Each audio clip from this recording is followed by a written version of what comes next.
Good morning, students. Let us start our class for today, and we are going to learn the sentence. The sentence from chapter 8 in your English book. Okay, students?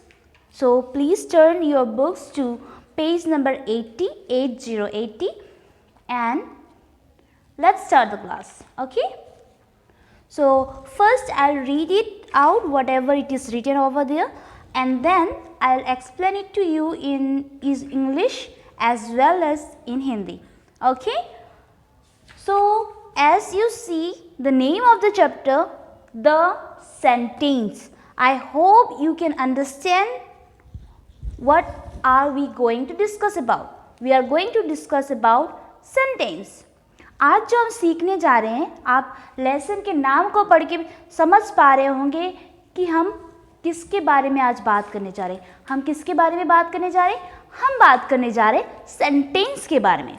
Okay बच्चों, अपनी किताबों में देखिए. Look at your books right now, and I'm going to read it for you, and you must be focused in your books. Okay, let's read. Letters forms word. Words placed in the proper order forms a sentence. A sentence is a group of words that makes complete sense. For example, the baby is playing. So, what is in the first paragraph of our book is, it's saying how sentence is formed or what are the things that is found in sentence. Okay. So, the first sentence, letters form word. You know, you have learned letters A, B, C, D, whatever may be the letter, we say this as letter. But what we have to define is what happens. We have these letters. You have learned it in your lower classes. What is the what is known as alphabet. आपने सीखा है अपने छोटे classes में कि alphabet क्या होता है. ABCD A से लेके Z तक जो सारे लेटर्स होते हैं उसे हम क्या बोलते हैं? इंग्लिश के अल्फ़ाबेट्स कहते हैं. सो क्या होता है, वो अल्फ़ाबेट्स को हम बाद में क्या करते हैं?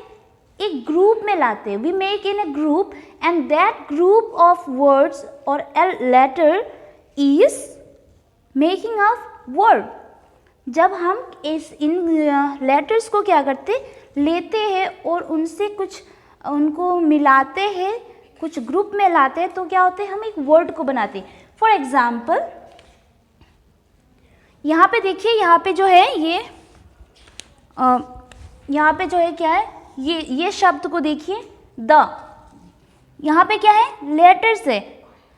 पहला लेटर क्या है? ये T, इसके बाद H, उसके बाद E. तो क्या है इसमें? इसमें क्या है? हम 3 डिफरेंट लेटर्स को ले रहे. उसके बाद क्या हो रहा है? वो लेटर को जब हम एक साथ ला रहे, एक शब्द आ रहा है और उसको हम क्या बोलते हैं इंग्लिश में? It's said as word. Okay fine. I hope you understood what is word. So the next point is sentence, which is our main topic. Okay, so what is sentence? Sentence क्या है? हमारा पहले सवाल है sentence क्या है. sentence जो है, मैं दोबारा पढ़ रही हूँ. sentence का definition आपके बुक में है, आप देख लीजिएगा. A sentence is a group of words that makes complete senses. Sentence क्या है? ग्रुप ऑफ वर्ड है. वर्ड क्या है? ये वर्ड नहीं है. ये अकेले अगर हम इनको ले तो ये वर्ड नहीं है, मगर वर्ड क्या है? इस तरह के की क्या होगा, उसको हम क्या बोलेंगे? वर्ड बोलेंगे. तो सेंटेंस क्या है? सेंटेंस में क्या होता है? सेंटेंस में इस तरह के कुछ वर्ड्स को हम लेते और उनको प्रॉपर ऑर्डर में लाते हैं, और क्या करता है वो प्रॉपर ऑर्डर क्या होना चाहिए? एक मतलब बताना चाहिए, एक मीनिंग होना चाहिए, एक सेंस होना चाहिए उसमें. तो क्या होगा? वो सेंटेंस होगा. ओके स्टूडेंट्स, जैसे मैंने बोला कि अल्फ़ाबेट्स जो होते हैं, ये लेटर्स जो होते हैं, उनसे वर्ड बनता है। पहला जो आपका एक्सरसाइज है देखिए, you have alphabets over here, letters over here, और उससे क्या किया है हमने, वर्ड्स बनाया है, राइट। जैसे कि पहला वर्ड जो मैंने लिखा है यहाँ पे वो है कम, COME, कम, ठीक है। तो ऐसे होता है, हम जब लेटर्स को जोड़कर क्या करते हैं, हम एक मीनिंग वाले शब्द को बनाते हैं, दैट इज कॉल्ड वर्ड, ठीक है। और जब हम सेंटेंस बोलते हैं तो क्या होता है, जैसे मैंने बोला आपको, वर्ड्स क्या होगा, वर्ड्स को हम क्या करेंगे, अरेंज करेंगे इस प्रकार से जहां उसका कोई मतलब हो, ठीक है। पहला चीज, let me show an example. ये क्या है, एक फूल है, लेकिन अगर आपको इस फूल के बारे में कुछ बोलना है इंग्लिश में तो आप कैसे बोलेंगे। अगर मैं आपसे पूछूं ये क्या है तो आप बोलेंगे ये एक फूल है। ऐसे ही इंग्लिश में क्या होगा, when I will ask to you what is this, you have to reply like this, this is a flower. जब हम बोलते हैं फ्लावर, एक वर्ड में हम आंसर जरूर देते हैं मगर वो सेंटेंस नहीं होता।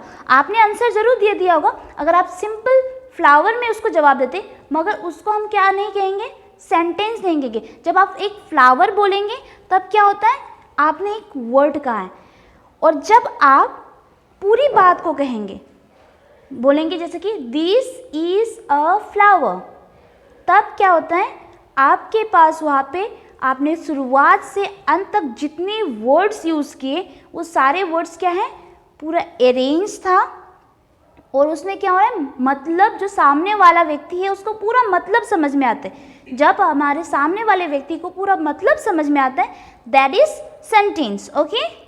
और सेंटेंस में क्या क्या ज़रूरी है, कुछ चीज़ों का हमें ध्यान रखना ज़रूरी है। एक है कैपिटल लेटर, कैपिटल लेटर, ठीक है। और दूसरी बात हमें ध्यान रखनी है वो ये है वर्ब। आपको मैंने वर्ब सिखाया है तो मुझे लगता है आप भूले नहीं होंगे वर्ब। और जो एक चीज़ हमें सेंटेंस में याद रखनी ज़रूरी है वो है फुल स्टॉप, फुल स्टॉप।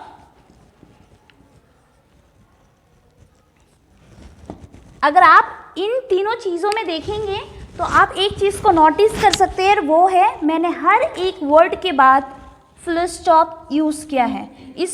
ये जो बिंदु है इसे हम क्या कहते हैं, फुल स्टॉप कहते हैं। सो व्हाट इज़ द, आप जब सेंटेंस लिखते तो आपको एक चीज़ ध्यान रखना है, वो ये है, पहला है आपका सेंटेंस का पहला शब्द क्या होगा, पहला लेटर क्या होगा, कैपिटल में होगा। कैपिटल मतलब बड़े अक्षर में होगा, जो हम लोग बोलते हैं ऐसे, ठीक है, कैपिटल लेटर।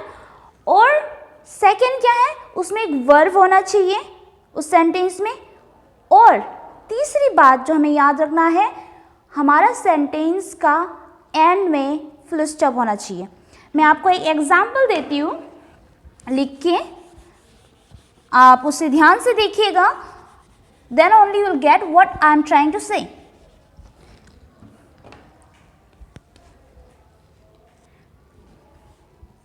आपके एक्सरसाइज का जो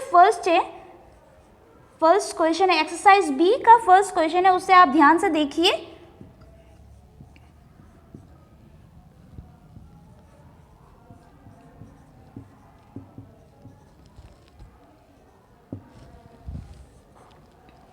यहाँ पे देखिए, यहाँ पे क्या है, आपको वर्ड्स है, जैसे मैंने बोला कि वर्ड्स रहेगा, काफ़ी सारे वर्ड्स को हम अरेंज करके रखेंगे तो फिर वो सेंटेंस होगा। अरेंज इन द सेंस जब वो कुछ मतलब को या फिर मीनिंग को लाता है, कंप्लीट सेंस को लाता है, तब वो एक सेंटेंस है।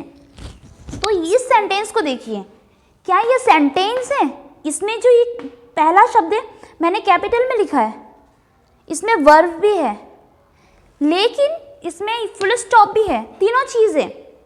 लेकिन ये एक हम सेंटेंस नहीं कह सकते इसको। क्यों नहीं कह सकते सेंटेंस?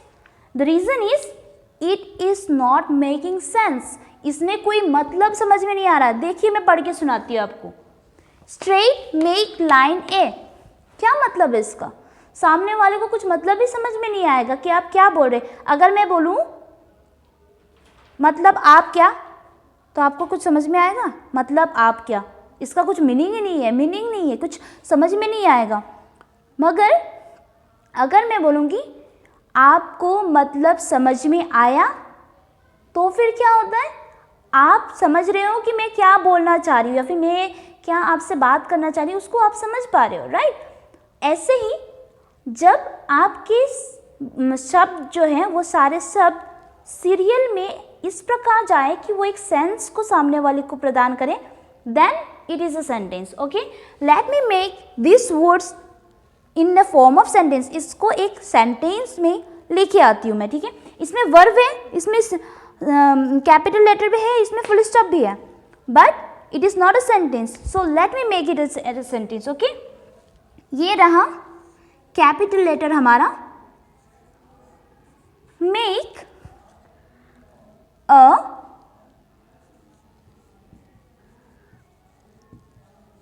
Straight line. अब देखिए सेम शब्दों को ले आए। ये देखिए मेक यहाँ पे है, अ यहाँ पे है, स्ट्रेट यहाँ पे है, लाइन यहाँ पे, लेकिन ये सेंटेंस नहीं है और ये सेंटेंस है। क्यों? क्योंकि इससे हमें मतलब समझ में आ रहा है, ठीक है? इसीलिए ये सेंटेंस है और ये सेंटेंस नहीं है। तो मुझे लगता है कि आपको समझ में आ गया होगा कि सेंटेंस क्या है और सेंटेंस को हमें कैसे बनाना है। तो फिर अगर आपको कुछ भी ऐसी बात है जो आपको समझ में नहीं आया, तो आप कमेंट्स में लिख सकते हैं या फिर व्हाट्सएप ग्रुप जो आपका है उसमें आप मुझसे पूछ सकते हैं। Okay students, thank you.